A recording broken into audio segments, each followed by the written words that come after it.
Hey, happy Friday to you. It is October 26th, and these are the Friday Funnies with a special look at this Halloween decorations.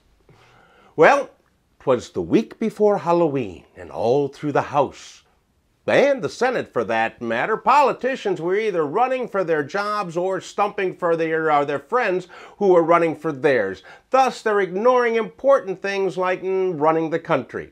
How's that fiscal cliff coming along, folks? Well, this week I learned that now I have the same number of Tour de France championships as Lance Armstrong, huh?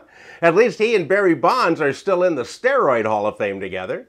And this week we witnessed the last of the presidential debates, or at least, some people did. Most people watched either Monday Night Football or Game 7 of the National League Championship Series in baseball, as I did, but I recorded the debate, and if you'd like to see my take on it, please visit daleirvin.com/blog.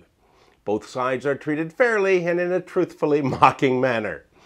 The next three stories didn't rate any top headlines this week, and I don't know why, because I think any of them is more interesting than the latest poll results. But maybe that's just me. You make the call.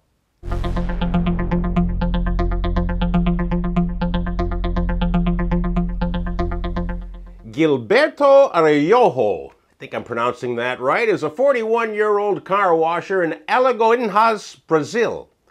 His brother identified his body this week as the victim of a murder, and the grieving family proceeded with funeral preparations, including a wake in the family's home.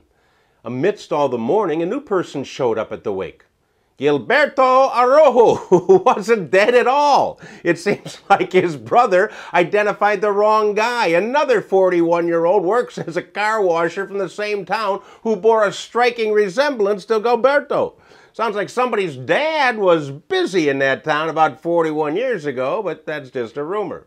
When Gilberto showed up, people cried, they screamed, they fainted, they fled, leaving Gilberto alone with a dead guy that looks like him.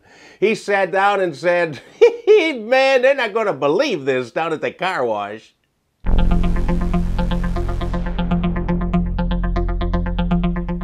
North Carolina is a state where it's legal to marry your cousin, just not your gay cousin. But they have driven political correctness out of control this week. The University of North Carolina said it's removing the sexist term freshman, currently used for a first-year student. They will replace freshman with fresh person. Sophomores will now be known as not-so-fresh persons.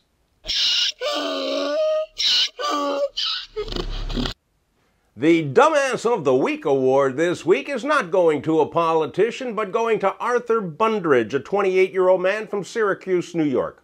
Arthur went into a local bank and demanded $20,000. The teller gave him some money, even though he never displayed a weapon or made a threat.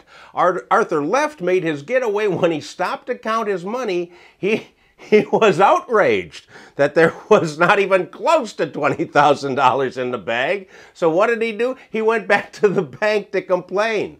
The bank was closed, and the police found him banging on the bank's locked front doors.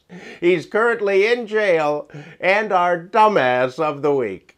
Hey, that's it for this week, kids. Remember, next week is Halloween on Wednesday, and I will see you back here next Friday. Forward these to all your friends. I'll see you next week.